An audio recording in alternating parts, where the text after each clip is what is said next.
To express our sincere and deepest condolences to the bereaving family members who lost their beloved ones during the recent social unrest, which were of a violent nature, leading to the destruction of property and loss of life, and amounted to treason. We condemn in the strongest terms these acts of violence which have been witnessed in some cities and towns in the country. The government attributes all these unlawful acts to the MDC Alliance, their partners, funders, ZCTU, Samgos, and individuals.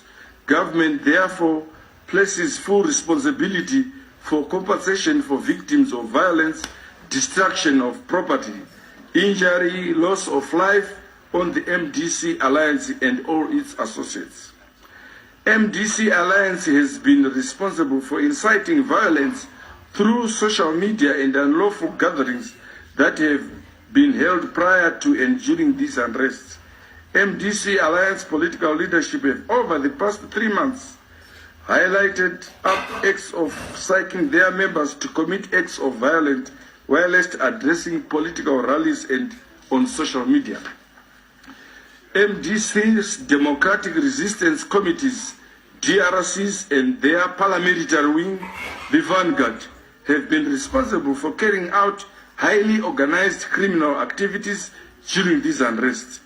These have been substantiated by the arrest of MDC Alliance officials such as Elvis Ruzani, the councillor for Ward 42, Harare North, who was part of a gang of 13 members who were arrested by the police along Harare-Domboshava Road while barricading the road and unwantonly stoning motor vehicles, just to mention a few.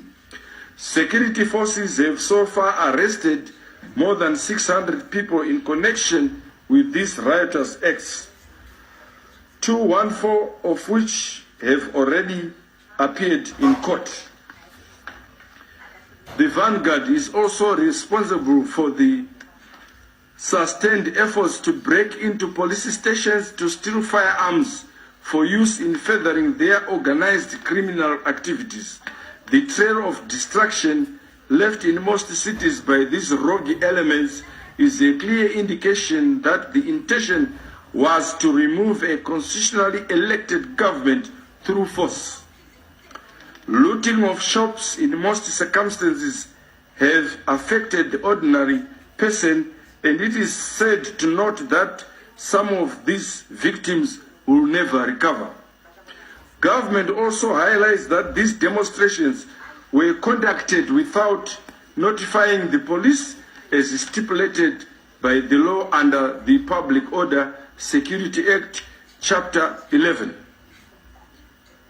Government wishes to advise all those who were affected that Zimbabwean law allows them to seek redress from the perpetrators and organizers. We therefore urge all property was destroyed, goods looted, to quantify the damages incurred and report to the nearest police stations. This could serve a lesson to all those who are bent on causing chaos, mayhem in the country, that your actions will not go unpunished. You are liable to pay compensation to the affected people. We also take this opportunity to commend our Zimbabwe Defense Forces and Security Services for standing firm and restoring law and order in the extraordinary circumstances. Our security agents are on the ground monitoring the situation to ensure that those who want to engage in their normal business do so without hindrance. We are also appealing to the public service providers to render their services to the people of Zimbabwe, and in the same vein urge transport operators to resume carrying passengers, to schools to open, and generally for the public to engage in their various activities freely. We wish to warn all those who are threatening other people that they risk being arrested. Government urges members of the public to report all unlawful activities to the police. Meanwhile, it has come to government's attention that there is fake news being peddled by subversive elements to the effect that armed forces are being paid US $500. These are falsehoods. Government position is that it will not pay salaries in foreign currency. We wish to thank all Zimbabweans who have remained peacefully despite provocation by unruly elements, hence our appeal for calmness in the country. I thank you.